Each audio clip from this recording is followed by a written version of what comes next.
Well, joining us with more is Oppenheimer senior analyst Timothy Horan. He's the head of the Communications and Cable Services Equity Research Team. And Tim, thanks for joining us on this. Who do you agree with? Do you agree with the Republicans or the Democrats on this issue?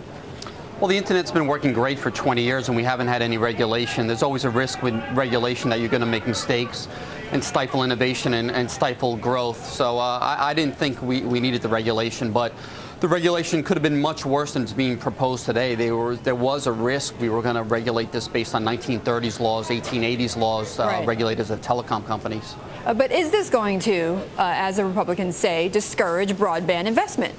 Well, this regulation is fairly mild right now, so we don't think it will discourage. We do see this as a win for the industry. It's extremely mild regulation as far as we're concerned.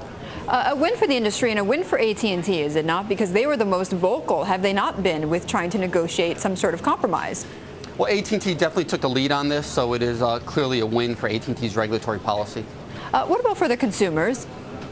For consumers, I don't believe they get harmed by this. I mean, I think the FCC should be trying to promote competition. That's really the only way we're going to really have more innovation, more investment.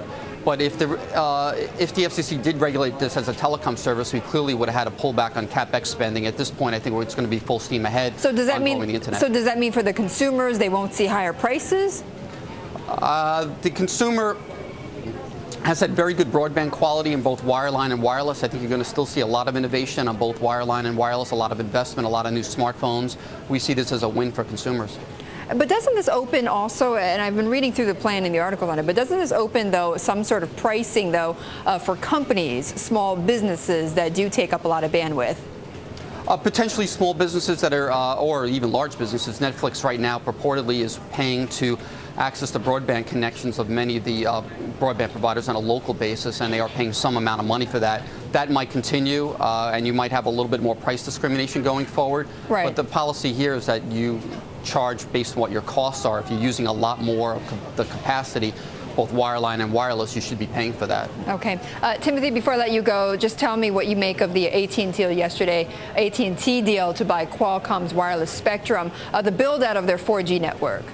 Well, AT&T, they bought 10 megahertz about nationwide spectrum for $2 billion. Spectrum really is the foundation for any wireless company. We think this is very high quality spectrum. We think it was smart for them to acquire this and build out their arsenal. It is some of the best spectrum in the country down at the 700 megahertz levels. And I think it was kind of time to coincide with the FCC announcement here that wireless will not be regulated as a telecom service for wireless broadband anyway. And I think we will see a lot more growth and innovation in wireless data. Did they get a good deal? It's a fair price, about 85 cents per megahertz pop. We've been paying around $1 per megahertz pop, so it's a fair deal. Okay, pretty good deal, actually. Tim, thank you. Tim Horan of Oppenheimer talking about AT&T and also the FCC vote later this morning.